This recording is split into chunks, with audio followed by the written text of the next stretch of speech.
لاہور میں دلخراش واقعہ، اکیڈمی کی چھت گرنے سے 14 بچے جاں بحق، 5 بچے اور ایک ٹیچر زخمی۔ ٹی ایچ کیو اسپتال کے ایم ایس اور ڈی آئی جی آپریشنز نے 14 بچوں کے جاں بحق ہونے کی تصدیق کر دی۔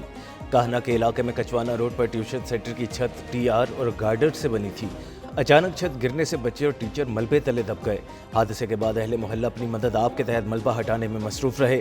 اطلاع ملنے پر ریسکیو 1122 کے اہلکار بھی موقع پر پہنچے۔ ملبے میں دبے بچوں کو نکال کر کاہنہ کے اسپتال منتقل کیا گیا۔ کاہنہ میں اکیڈمی کی چھت گرنے اور معصوم بچوں کے جاں بحق ہونے پر علاقے میں سوگ کی فضا۔ جاں بحق بچوں کے والدین اور رشتہ دار دھاڑیں مار کر روتے رہے۔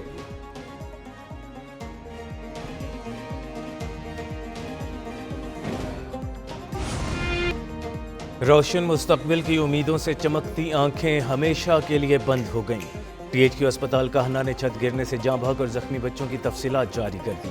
4 سالہ ارتضیٰ، 6 سال کے علی اور عروج، 7 سالہ دعا، تشبیہ اور عبداللہ نے دم توڑا۔ 8 سالہ عبداللہ، سلمان، ماہنور، فواد اور ارحم جاں بحق ہوئے۔ 9 سالہ عروج، 11 سالہ ایمان اور 12 سالہ خدیجہ بھی جاں بحق ہوئی۔ حادثے میں زخمی 6 افراد کی حالت مستحکم۔ 8 سالہ ابیہا، 10 سالہ فاریہ، 11 سالہ مرتضیٰ اسپتال میں زیر علاج۔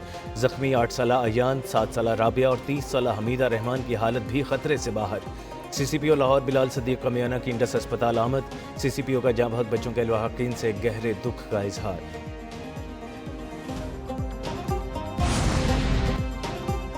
اکیڈمی کی چھت گرنے سے جانی نقصان، وزیر اعظم شہباز شریف کا اظہار افسوس۔ زخمیوں کی صحت یابی کی دعا اور طبی امداد فراہم کرنے کی ہدایت کی۔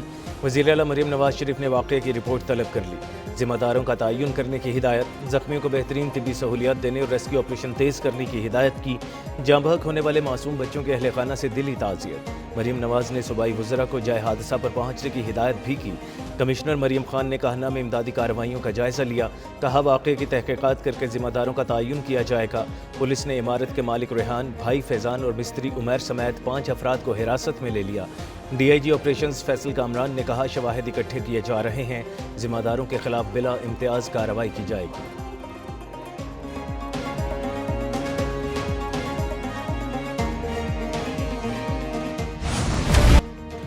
پاکستان کو آبی حقوق سے محروم کیا گیا تو اثرات انتہائی سنگین ہوں گے۔ پاکستانی آبی حقوق پر کسی قبضے کو قبول نہیں کریں گے۔ بھارت جنگ کے بیج نہ بوئے، جنوبی ایشیا کے امن کو خطرے میں نہ ڈالے۔ نائب وزیر اعظم اسحاق ڈار نے خبردار کر دیا۔ سیمینار سے خطاب میں کہا پاکستان امن کا داعی ہے، کسی صورت جنگ نہیں چاہتے۔ عالمی معاہدوں کی خلاف ورزی کی جائے تو نتائج محدود نہیں رہتے۔ دریاؤں کے عالمی معاہدے کمزور کرنے کی بھاری قیمت چکانا پڑتی ہے۔ پاکستان کی زراعت، غذائی تحفظ، توانائی اور معاشی ترقی کا انحصار 3 دریاؤں پر ہے۔ پانی کا تحفظ پاکستان کے لیے قومی مفاد اور سلامتی کا معاملہ ہے۔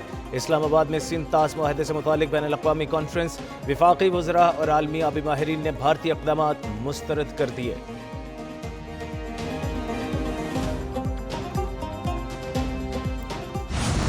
پانی ہماری زندگی اور ریڈ لائن ہے، سمجھوتا نہیں ہو سکتا۔ وزیر اطلاعات عطا اللہ تارڑ کا 2 ٹوک اعلان۔ کہا پاکستان کا پانی روکا تو مؤثر جواب دیں گے۔ سندھ طاس معاہدہ یک طرفہ طور پر معطل نہیں کیا جا سکتا۔ 6 دہائیاں قبل 2 ممالک نے غیر معمولی فیصلہ کیا۔ کئی بار کہہ چکے دریائے سندھ پر پاکستان کا پورا حق ہے۔ سندھ طاس معاہدہ یک طرفہ معطل کرنے پر بھارت کو عالمی سطح پر سبکی کا سامنا ہے۔ پاکستان کے لیے پانی قدرتی وسیلہ ہی نہیں، زندگی کا مسئلہ ہے۔ پاکستان کی تاریخ دراصل دریائے سندھ کی تاریخ ہے۔ سندھ طاس ایک معاہدہ نہیں، 24 کروڑ عوام کی زندگی کی شہرگ ہے۔ پاکستان ہر صورت معاہدے کے تقدس کا تحفظ کرے گا۔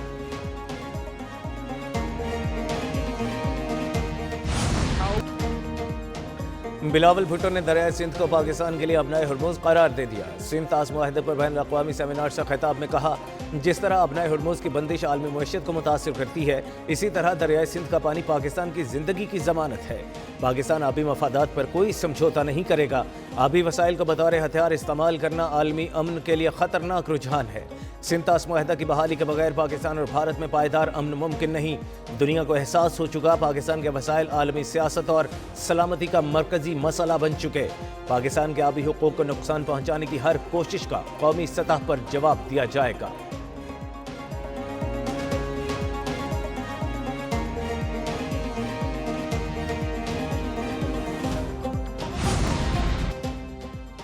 بھارتی آبی جارحیت کی وجہ سے ہمارے 6,000 افراد جاں بحق ہوئے، اتنے لوگ تو جنگوں میں بھی نہیں مرتے۔ وفاقی وزیر مصدق ملک نے کہا مرحلہ پر ایک دن پانی کم، دوسرے دن بھارت سے سیلاب آ جاتا ہے، مسئلہ پانی کو کنٹرول کر کے بطور ہتھیار استعمال کرنا ہے۔ عالمی ثالثی عدالت قرار دے چکی، بھارت پانی کے بہاؤ کو یک طرفہ نہیں موڑ سکتا، معاہدہ کامیاب نہ ہوا تو دنیا کا ہر ملک نشیبی ملک کا پانی روکے گا۔ سابق وفاقی وزیر خرم دستگیر نے کہا بھارت پانی کو بطور ہتھیار استعمال کر رہا ہے، جنیوا معاہدے کے تحت بھی پانی کو روکا نہیں جا سکتا۔ سابق وزیر خارجہ ہنا ربانی کھر نے کہا کوئی ملک کیسے کھلے عام ایک تہذیب مٹانے کا اظہار کر سکتا ہے، سنتاس میں واضح ہے کوئی بھی تبدیلی دونوں ملکوں کی رضامندی سے ہوگی۔ معاہدہ ایک دستاویز نہیں، 24 کروڑ پاکستانیوں کی زندگی کا معاملہ ہے۔ Commissioner Indus water treaty Mehr Ali Shah نے کہا سنتاس معاہدے سے ہماری زراعت، خوراک، معیشت جڑی ہے۔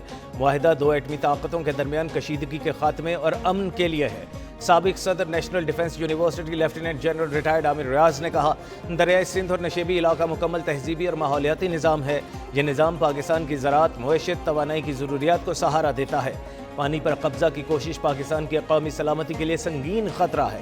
بین الاقوامی قوانین کے ماہر احمد بلال صوفی نے کہا دنیا بھر میں پانی، ہوا، خوراک کو بنیادی انسانی ضروریات قرار دیا جا چکا، بھارت کا سنتاس معاہدے کو غیر موجودہ حالت میں رکھنا غیر قانونی ہے۔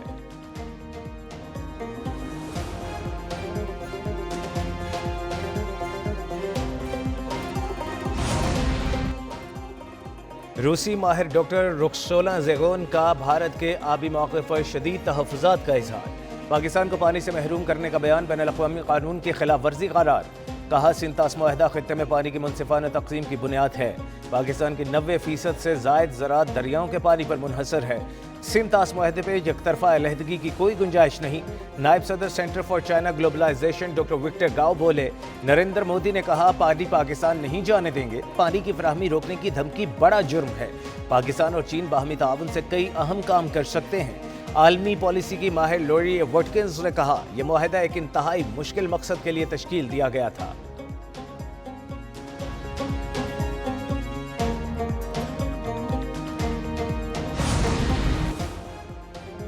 مہنگائی کے 27 شہریوں کے لیے اچھی خبر، ایل پی جی کی فی کلو قیمت میں 67 روپے 33 پیسے کی کمی، ایل پی جی کا گھریلو سلنڈر 794 روپے 5 پیسے سستا کر دیا گیا۔ اوگرا نے ایل پی جی کی نئی قیمتوں کا نوٹیفیکیشن جاری کر دیا، 1 جولائی سے ایل پی جی کی فی کلو قیمت 241 روپے 43 پیسے مقرر، 11.8 کلو کا گھریلو سلنڈر 2848 روپے 91 پیسے کا ہوگا۔ کمرشل سلنڈر کی قیمت 3057 روپے کمی سے 10,960 روپے ہو گئی۔